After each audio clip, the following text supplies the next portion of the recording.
구독자 여러분 안녕하십니까. 오늘 동서대학교 경찰행정학과에 재직하고 계신 황정용 교수님을 인터뷰하러 왔습니다. 오늘은 제가 공지했듯이 경찰대 재학생을 위한 경찰 경력 테크트리 그 주제로 이야기를 해보도록 하겠습니다. 지금 앞에 황정용 교수님 계신데 잠깐 소개를 드리면 경찰대학교 행정학과를 졸업하셨고요. 교수님 죄송한데 몇 기시죠? 예, 17기입니다. 17기시고요. 그리고 이제 한세대학교에서 경찰학 석사, 박사를 하시고 현재 동서대학교에서 2021년부터 재직 중이시죠. 맞습니다. 2021년부터 약 5년 정도 근무를 하고 계십니다. 많은 경찰대 재학생분들이 질문이 많을 것 같아요. 질문이 많을 것 같아서 제가 오늘 어렵게 모셨고요. 제가 재학생분들이 할 만한 질문들을 일단 뽑아봤습니다, 교수님. 우선 교수님의 간단한 소개부터 시작을 하도록 하겠습니다. 예, 저는 황정용입니다. 방금 이제 교수님께 소개를 받았고요. 저는 이제 부산에 와서 좀 대학생들 만나서 강의하고 연구하고 이제 그런 걸 주업으로 하고 있습니다. 지금 행복하게 잘 살고 있는데 원래 부산이 제 고향은 아닙니다. 전혀 연고도 없는데 연고가 없는 곳에 찾아왔음에도 이렇게 행복하게 살 수 있다는 게 저에게는 참 좋은 일이네요. 예, 제가 지금까지 만난 그 경찰 퇴직자분들 중에 얼굴이 제일 행복하신 것 같습니다. 그렇습니까? 예. 수가 있군요. 감사합니다. 예, 그런 것 같습니다, 진짜로. 제가 우선 퇴직한 이후부터 질문을 드리고 싶습니다. 개인적인 질문들인데, 경찰대에 나오시면 대부분 총경 이상을 바라보고 실제적으로 높은 자리까지 보고 근무를 하시는 분들이 대다수인데, 지금 총경 명예퇴직을 하셨잖아요. 총경 이상의 그런 꿈은 없으셨는지. 있었습니다. 예. 저는 뭐 경위로 입직할 때부터 총경 그 이상을 가고 싶어 했어요. 솔직히 그랬고, 그리고 그런 꿈을 꾸고 경찰 생활을 계속 해왔던 거고요. 제가 이제 20년 6개월을 했고, 그리고 이제 퇴직을 했을 때 경정에서 퇴직을 한 거죠. 예. 근데 이제 20년 6개월을 했기 때문에 명예퇴직 요건에 부합이 됐고, 그리고 명예퇴직이 허가가 됐기 때문에 한 계급이 오른 총경으로 공식적으로 이제 그렇게 명예퇴직을 하게 된 것인데, 사실은 명예퇴직 총경이 아니라 진짜 총경을 달고 싶었어요. 그래서 저는 이제 시경찰청에 계장을 들어가야 결국은 총경을 달 수 있다는 게 현실적인, 물론 경찰서 과장을 해서 달려면 서울 외에는 방법이 없습니다. 서울 이외에 다른 시도에서는 무조건 시경찰청 또는 도경찰청을 들어가서 계장 생활을 하고 핵심 모직에서 결국은 셀렉이 되어야지만 총경이 될 수 있기 때문에, 저 같은 경우도 시경에서 5년 6개월 있었어요. 그러니까 제가 경정 달고 한 8년 정도 근무를 했거든요. 그래서 사실은 이제 저 같은 경우는 경찰대 출신이기 때문에 지금 현재 경찰대 출신이 경정에서 총경을 가려면 보통 10년 정도 봅니다. 조금 길죠. 물론 이제 적체도 있고 경찰대 출신이 다른 출신들보다 한 1년 정도 늦다라고 지금 보고는 있거든요. 그래서 10년 정도를 보는데, 저 같은 경우는 이제 한 1년 반 정도 했으면은 될지 안 될지가 결정을 볼 수 있는 상황이었죠. 그러니까 저는 이제 미확인 상태로 나왔다라고 그런 표현을 쓰거든요. 확인을 하지 않은 상태로 나왔다. 그래서 제가 이제 나오고 나서 저한테 전화하시면 그런 분들도 있어요. 야, 너 확인이라도 해보고 나가지. 될지 안 될지. 1년 반만 더 있다가 누구가 어차피 너 내쫓는 것도 아니고. 그렇죠. 확인해보고 안 되면 그때 나가도 늦지 않았을 거 아니냐라고 했는데, 사실은 제가 경정 때 내심의 갈등이 좀 많았어요. 몸은 시도청 계장으로 있는데, 그러니까 총경을 달기 위해서 있는데, 이게 두 가지 마음이 같이 병존을 하고 있었던 것이죠. 그러니까 하나는 뭐냐, 무조건 총경으로 가야 된다. 근데 이게 제가 경위 때 생각했던 무조건 총경으로 가야 된다는 거는 제 개인적인 입신양명에 대한 욕구였고요. 경정 때는 그거하고는 많이 달라요. 무조건 진급을 해야 내가 경찰로서의 생명을 연장시킬 수 있다였어요. 계급 정년 때문에. 이제 생존의 문제로 그렇죠. 다가간 사실 생존의 문제로 다가간 거예요. 그래서 시도청 계장을 들어갈 때도 무조건 들어가야지 내가 생존 가능성이 있다 해서 들어간 거고, 그래서 들어가면서 계속 근무를 하면서 그 와중에 제가 이제 대학원을 다닌 거거든요.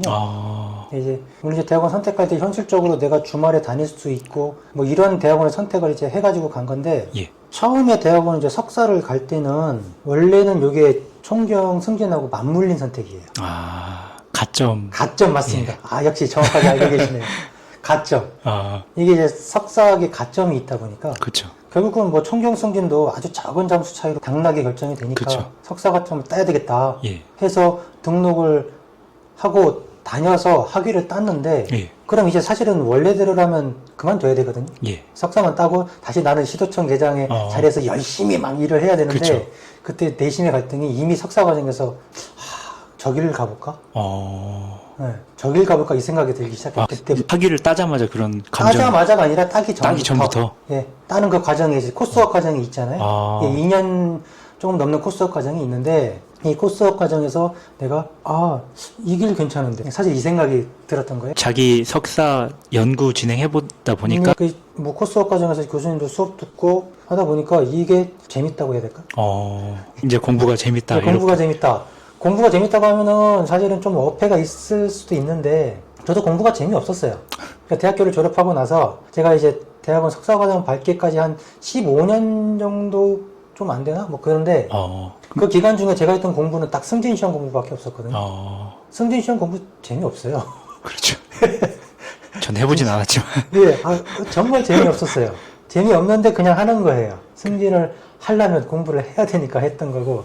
그래서 공부를 재미있다고 느꼈던 건 아니었어요, 그때는. 근데 이게 대학원에서 공부를 한 건 좀 다르더라고요. 뭔가 내가 막 물론 쫓긴다는 표현은 좀 그런데 쫓기는 것도 없고, 그리고 이게 딱 정형화된 어떤 틀 안에서 그 어떤 문제풀이를 하는 것도 아니고, 그래서 이거 재밌는데, 그러면 내가 박사까지 그냥 일단 가볼까?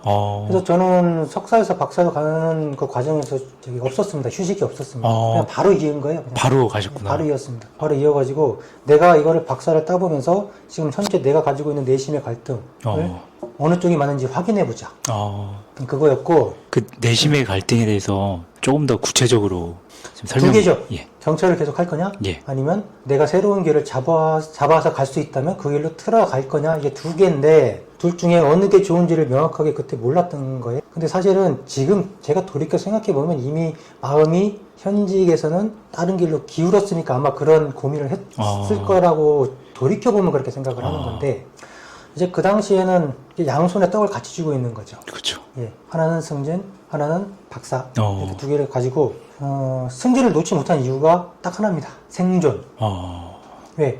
승진을 못하면 결국 나는 50세 정도에는 계급정년에 걸려서 옷을 벗고 나간다. 경정을 몇 년 때 진급하신 거예요? 저 36살이에요. 진짜 빨리 하셨네요. 네. 지금 생각하면 약간 미쳤습니다. 예. 좀 진짜 총경만 보고 네. 간 테크트리 같은데요. 그렇죠. 그러니까 제가 아까 솔직하게 말씀드린 거예요. 저는 처음에 경위 입직할 때부터 총경 이상은 가고 싶었다.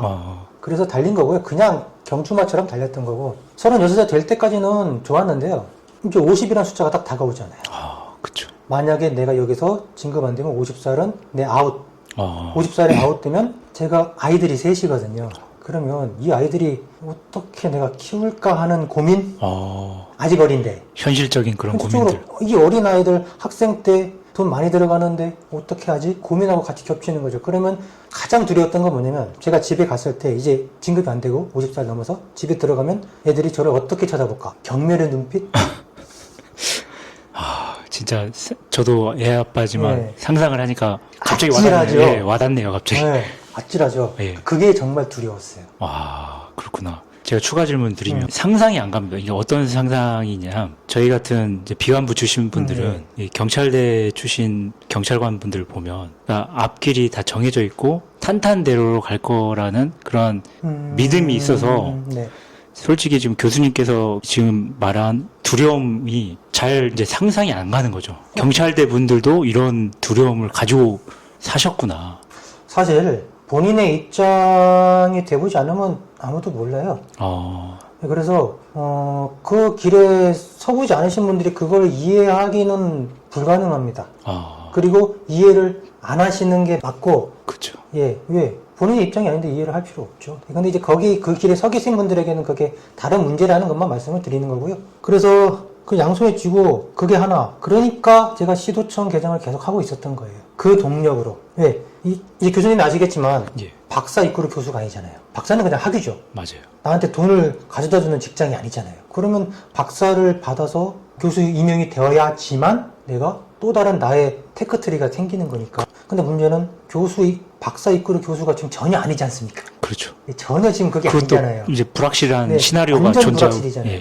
그래서 박사를 따고 교수가 된다는 보장은 전혀 없으니 이 박사를 따는 거는 교수가 되기 위한 중간 과정일 뿐이고 내가 박사를 따더라도 교수가 될지 안 될지는 불확실하기 때문에 그게 확정되기 전까지는 이 한쪽의 길, 경찰, 그렇죠. 승진의 길을 놓을 수가 없는 거예요. 그렇죠. 이거를 놓을 수가 없었어요. 그래가지고 그냥 끌고 간 건데 제가 박사를 받고 나서 교수 임용되기까지가 딱 6개월밖에 안 걸렸습니다. 와. 되게 운이 좋았던 거예요, 사실은. 실적이 맞춰졌으니까 가능하지 않았을까요?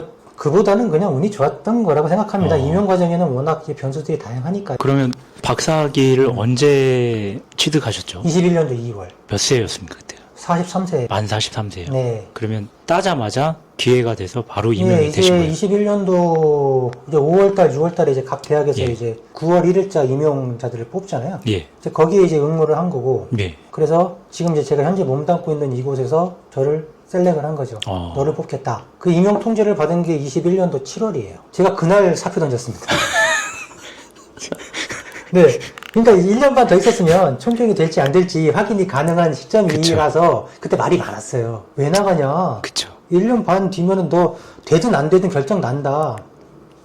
그리고 그 당시 제가 있었던 보직이 승진이 가능한 보직이었어요. 그럴 것 같습니다. 지금 지역경찰 관할했거든요. 예. 지역경찰 관할하는 보직은 사실 승진 가능한 보직군으로 보니까 그래서 저보고 미쳤다고 하는 사람도 있어요. 그냥 기다려라. 1년 반 기다리고 만약에 네가 그때도 승진이 만약에 안 되면 그때 다른 대학교 어차피 교수 임용하는데 또 있지 않을 거냐. 근데 솔직히 말씀드리면 저는 지금도 그때 판단이 틀렸다고 생각을 안 하거든요. 2년 뒤에 제가 된다는 보장은 없어요. 일단 없고, 왜냐면 교수 임용은 워낙 여러 가지 변수가 많으니까. 그쵸. 그리고 또 하나, 제가 그때 임용 확정 통보를 받고 그날 바로 명예퇴직 하겠습니다라고 인사계에다 얘기를 한 이유가 그 길이 지금 내가 만약에 총경을 승진을 해도 이쪽이 더 행복할 것 같은데 라는 확신 때문이었어요. 그게 없었으면 고민을 계속 하고 있었을 거예요. 통보를 받고도 옮기느냐 마냐 이 고민을 계속 했을 건데 솔직히 이거는 워낙 개인적인 부분이긴 합니다. 각자의 가치관 차이인데 제가 이제 시도청 개장을 할 때 수많은 시도청장님들하고 부장님들이 왔다 갔다 하시잖아요. 그분들이 1년마다 짐을 싸시니까 이분들의 삶이 이제 딱 옆에서 지켜보기에 별로? 예, 저는 되게 좋을 줄 알았어요. 이분들의 삶이 진짜 좋을 줄 알았어요. 근데 제가 시도청 개장을 하면서 옆에서 이렇게 지켜봤고 저 같은 경우는 이제 개장을 하면서 청장님 결제를 계속 다녔거든요.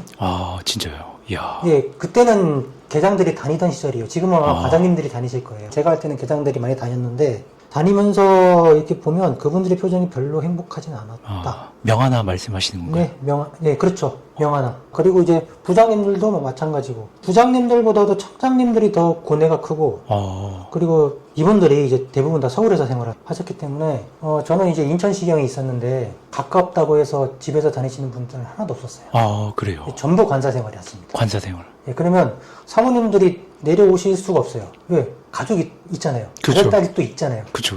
그래가지고 전부 서울에 계시지 관사에 내려오시는 분이 없었어요. 그러니까 혼자 생활하세요. 혼자서. 그리고 시대가 바뀌었으니까 의전의 개념이 바뀌었잖아요. 그래서 지금 뭐 저녁 때 내가 굳이 청장님을 뭐 순번 타가면서 모신다 이런 개념은 전혀 없거든요.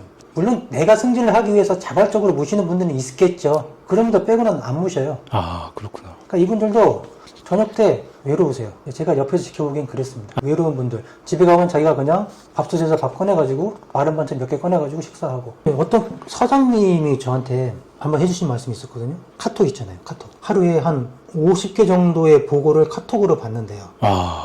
그 진짜 되게 건조한 말들이 막 써있잖아요. 그렇죠. 서장한테 보고하고 서장님의 지침 받겠다는 건데 물론 문제 없는 행동이죠. 제가 이제 드리고 싶은 말씀은 뭐냐면 그 외에 인간적인 카톡은 없고 누가 결제하러 들어오면 빨리 결제받고 나가기만 바쁘지 나랑 개인적인 얘기를 하는 사람이 없다. 그게 어떻게 보면 그 지휘관의 외로움인데 이런 외로움은 진짜 상상도 못하겠죠. 사실 그 위치에 올라가지 않으면 느끼기 좀 어려운 외로움이라고 생각을 하는데 그렇죠. 저도 옆에서 지켜보니까 좀 그렇다라는 게 느껴졌고 저렇게 살고 싶어서 내가 올라가는 건 아닌데 이런 생각이 들었어요. 지금 여러 선택지 중에서 교수의 길을 지금 선택하셨는데 만족도는 얼마나 높은지 낮은지 궁금합니다. 이제 연구를 하다 보면 리커트 척도라고 있잖아요. 예. 그 1점부터 5점까지 5점 매우 만족, 3점 보통, 1점 매우 불만족. 글쎄 5점이라고 하긴 좀 그런데 4.5는 되는 것 같습니다. 예. 그러면 전에 경찰 생활할 때, 네. 뭐 이제 경정 생활 하셨을 때, 리코트 척도 점수는요? 3점? 3점. 예. 보통 줄게요, 그냥. 그러니까 불만족은 아니고, 그다음 만족도 아니고. 그때는 보통 정도의 삶을 살았던 것 같아요. 아, 네. 그러면 계급 정년이 없었으면 교수가 되는 것을 꿈꾸지 않았을 수도 있겠네요. 결론적으로는 그렇습니다. 예, 결론적으로는. 왜냐면 대학원을 안 다녔을 테니까. 제가 대학원을 처음 다닌 목표가 총경을 달기 위한 가점이었거든요. 그러니까 아마 시작이 없었을 거예요. 그렇죠. 근데 그 과정에서의 깨우침이 여기까지 온 건데, 예. 아마 계급 정년이 없었으면 저는 그 조직에 그냥 있었을 거예요. 승진을 했을 수도 있고 못했을 수도 있죠. 그러나 제복은 계속 있고 있었을 거라고 생각합니다. 계급 정년이 지금 현직자로 계신 분들에게 목을 조여오는 장치로 작동을 하고 있는데, 어찌 보면 교수님에게 긍정적인 좀 효과가 있었다라고 네, 제 볼 수 인생에 있겠네요. 긍정적으로 작용을 했네요. 근데 뭐 그 제도를 긍정적이다, 부정적이다 얘기를 하는 건 아니고요. 예. 다만 제 입장에서는 그게 저의 삶을 변화시키는 동력이 된 건 사실이에요. 그렇구나. 그러니까 압박을 동력으로 바꾼 건데 그렇게 볼 수 있겠네요. 박사를 석사 끝나자마자 바로 이렇게 하셨는데, 박사를 들어갔다고 해서 내가 뭐 교수가 되겠다 아니면 연구자가 되겠다 이런 마음은 안 들잖아요. 근데 그 과정에서 어떠한 계기나 어떠한 상황 때문에 이렇게 박사를 끝까지 완주하게 됐는지 그게 궁금합니다. 교수님들의 자유로운 발언. 제가 경찰을 할 때 답답했던 게 뭐냐면 언론 대응할 때가 좀 많이 답답해요. 특히 이제 경정들은 언론 대응을 해야 될 경우가 많았는데 하고 싶은 말은 있어요. 따로 있어요. 여기까지 목구멍까지 차오르는데 그 말을 기자한테 못해요. 그쵸. 예. 내가 하고 싶은 대로 얘기했다가는 사단 날 수 있어요. 그게 조직의 의견과 배치되는 네 의견을 왜 네 마음대로 얘기하냐는 말을 들을 수도 있고. 그렇죠. 그리고 어차피 위에 과장님 있고 부장님 있고 청장님 있는데 이분들에게 문책당할 것 같다라는 그런 마음가짐도 있었어요. 찍히면 안 된다고. 네, 그 말 정확합니다. 찍히겠더라. 그쵸. 나는 진급을 해야 되는데 총경 진급하려면 조심해야 될 것들이 많은데 굳이 내가 지금 한순간 내가 하고 싶은 말 던졌다가 문책당하고 그게 내가 가고 싶은 보직을 못 가는 현상을 만들어내면 나중에 후회할 거잖아요. 그렇죠. 그래서 꾹 참고 살았어요. 기자들이 막 뭐라고 하면은 물론 요새 젊은 기자들은 없는 말을 지어내진 않아요. 자기들이 다 조사하고 경찰이 잘못했다고 확인이 되면 그때 마지막으로 제 멘트 따로 들어오는 거거든요. 잘못했다고 확인을 해야 돼요. 근데 이제 제가 하고 싶은 얘기는 뭐냐, 잘못한 거는 맞는데 현장에 있는 경찰관들이 왜 그렇게밖에 하지 않을 수 없었던, 왜 그렇게 소극적으로밖에 대하지 않을 수 없었느냐. 왜 조직이 보호를 안 해준다는 생각 때문에 적극적으로 나가지 못했고 물리력을 사용해야 된다는 걸 알면서도 쓰지 못했고 이거 체포해야 된다는 걸 알지만 체포를 못했고 뭐 이런 것들이거든요. 그쵸. 특히 지역경찰 관리할 때 그런 게 많았는데 그러니까 저는 알긴 알잖아요. 왜 그랬는지는 이해는 가요. 그쵸. 현장에서. 근데 이게 잘한 건 아니에요. 분명히 잘한 건 아니에요. 기자들도 알아요. 잘못했다고 알고 잘못했다는 말을 듣고 싶어서 나한테 들어와요. 잘못은 했으나 왜 그랬습니다라고 막 얘기를 하잖아요. 그렇죠. 왜 그랬느냐는 안 나와요. 맞죠. 그건 안 나옵니다. 방송에도 안 나오고 그 신문에 보면 기사에도 그거는 경찰 관계자는 뭐라고 했다 해도 나오지 않아요. 그렇죠. 좀 그런데 이거 매번 이러네. 그렇죠. 그렇게 생활하시면서 가슴속에 그런 응어리가 하나씩 쌓였어요. 근데 대학원 가서 교수님들 하는 얘기 들어보면 시원하거든요. 못하는 소리가 없어요. 게다가 이분들이 그걸 우리한테만 하는 게 아니죠. 그렇죠. 가끔씩은 이제 인터뷰 하시잖아요. 언론 인터뷰, 이분들이. 언론 인터뷰 하시면 그때도 그냥 하세요. 그렇다고 그 교수님한테 뭐라고 하는 사람은 아무도 없잖아요. 와, 저거다. 어차피 내가 현직에서 하고 싶은 말은 이만큼 쌓여있고. 그렇죠. 내가 뭐 경찰 들어가는 현실 모르는 사람도 아니고 뭐 20년 넘게 했는데 그걸 못하겠느냐. 누가 들이대도 전 지금도 이제 기자분들이 가끔씩 인터뷰 한다고 오거든요. 그냥 합니다. 그래요? 네. 어차피 뭐 기사분들이 기사에는 알아서 내실 건데 편집해가지고 내실 건데 일단 나는 내 하고 싶은 얘기 다 풀 테니까 알아서 편집하세요 하고선 그냥 풀거든요. 너무 좋아요. 경찰관으로 근무하면서 가졌던 그 응어리가 이제 해소될 때마다 있어요. 희열이 일종의 저는 거기서 카타르시스를 느끼는 것 같아요. 그래서 이런 인터뷰나 뭐 기자들이 와서 보도 내용 딸 때 거부감은 이제 전혀 없으시고. 거절 안 합니다. 그러니까 교수님들 중에서도 그거를 안 하시는 분들도 좀 있거든요. 맞습니다. 그냥 난 안 합니다 이렇게 하시는 분들도 있더라고요. 여기 부산에도 그런 분들이 있는데 그러니까 기자들이 더 찾는 걸 수도 있는데 예. 왜 저 교수님은 다 하니까. 그렇죠. 근데 이제 그분들은 저한테 이제 올 때 그렇게 얘기는 해요. 그 시간 내주셔서 고맙습니다. 이렇게 예. 얘기를 하는데 난 당신이 고마워. 왜 하고 싶은 얘기 할 수 있는 기회 주잖아. 이거거든요. 그렇죠. 제가 앞으로 제 채널에 섭외를 자주 하겠습니다. 아, 뭐 제가 하고 싶은 얘기 그 풀어주시게 만들어 주신다면 얼마든지 하겠습니다. 솔직히 좀 경찰 관련된 이슈들이 좀 굉장히 많잖아요. 많죠. 경찰이 시끄러운 지금 집단이에요. 네. 수사권부터 해서 진짜 풀어야 될 게 뭐 산더미 같은데 많죠. 네. 제가 나중에 한번 자리를 마련해서 꼭 초대를 그러시죠. 하겠습니다. 네. 예. 그래서 박사 학위를 마치셨고 졸업 논문도 다 쓰셨고 네. 하시는데 졸업 논문을 쓰면서 뭘 배우셨는지 그게 궁금합니다. 그러니까 경찰관이 그 업무를 하면서 업무적인 그런 지식을 습득하는 것도 있지만 박사 과정은 아까 말씀하셨다시피 뭐 아무도 알려주지도 않고 모르는 것을 하는 거잖아요, 자유롭게. 네. 거기서 어떤 것을 깨우치셨습니까? 경찰 현직에 있을 때에 이제 경찰관으로서 문제 제기는 얼마든지 할 수 있었던 것 같아요. 이게 문제다, 이게 문제다, 바꿔야 된다. 그쵸. 근데 논문에는 그거를만 쓰면 통과가 절대 안 되잖아요. 왜 그러한 현상이 나타났고, 왜 그러한 현상이 나타나는지를 내 말로 풀어도 안 되잖아요. 선행 연구가 수십 개 쌓여야 되잖아요. 맞습니다. 기본적으로. 수십 개의 국내 연구와 국외 연구가 쌓여서 이론적 배경에 붙여서 탄탄하게 미리 선행 연구 쪽에 구성이 돼야 되고. 맞습니다. 그래서 그 선행 연구가 내가 말하고자 하는 말을 지지를 해주고 있는 상태에서 내가 말을 해야지만 이 논문이 오케이가 되는 거잖아요. 제가 논문 지도 받을 때 저희 지도 교수님이 성품이 되게 온화하세요. 화를 내는 걸 본 적이 없는 분인데 제가 딱 한 번 그분이 화내는 걸 받은 적이 있어요. 논문을 쓰는데 한 페이지에 이제 제 생각을 쭉 썼는데 주석이 없었어요. 주석. 그러니까 교수님이 황 박사 이거 아니지 않아? 이거 다 자네 생각이야? 네. 이 사람이 딱 이러시더라고요. 자네가 뭔데? 자네가 뭔데? 그죠. 아니 솔직히 나도 논문 쓰려면 수십 개의 선행 연구 찾아가지고 주석 다 달아. 근데 네가 뭔데 안다냐 이거죠. 무슨 뜻인지 교수님 이해하시죠? 예. 아니 진짜 이 정도로 쓰려면 정말 누구도 다 인정하는 대학자가 자기의 생각을 칼럼을 하나 쓸 때 하는 짓이야 이게. 네가 어떻게 논문을 쓰면서 주석 하나 안 달고 네 생각이라고 감히 그렇게 버젓이 다음 대학에 적을 수 있냐. 딱 이 말씀 하시더라고요. 그때 띵 하나 맞는 것 같다. 그렇다. 연구는 그런 거잖아요.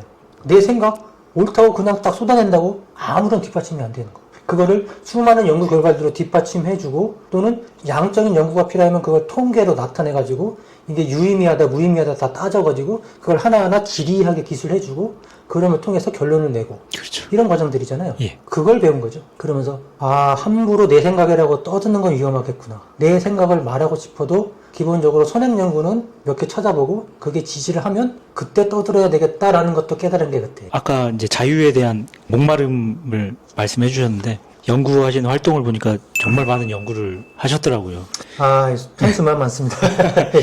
어찌 보면 연구에 대한 결과라든지 이런 연구에 대한 욕심이 경찰 생활하면서 갇혔던 그런 응어리를 풀기 위한 그런 거일 수도 있겠네요. 거의 맞습니다. 왜냐면 아까 뭐 인터뷰 얘기를 했지만 인터뷰는 제가 주도하는 건 아니잖아요. 기자들이 본인이 취재를 하다가 어떤 사건과 연관이 되고 그 말을 내가 해줄 수 있을 것 같을 때 오는 거고 반대로 내가 주도해서 내가 하고 싶은 말 쓰는 건 논문이니까 철저하게 교수들이 내가 하고 싶은 말을 쓸 수 있는 가장 좋은 수단이잖아요. 그래서 그걸 논문으로 썼던 거예요. 제가 21년도 9월 달에 이제 처음 나오고 나서 그 22년도에 쓴 논문들이 왜 경찰이 물리력을 사용을 잘 못하나. 경찰 물리력 수단 제가 사용 기피 22년에 보면 이제 경찰의 물리력 수단 기피 원인 분석이라는 논문이 있는데 사실 논문이 이제 기사화되는 경우는 잘 없잖아요. 근데 저건 기사화가 됐었어요. 잘 써서가 아니고 잘 써서가 아니라 저게 그 현장 경찰관들의 의견을 담았거든요. 질적인 연구를 해가지고. 왜? 조직의 보호를 받기가 어렵다. 핵심은 그거였어요. 조직의 보호를 받기가 어렵고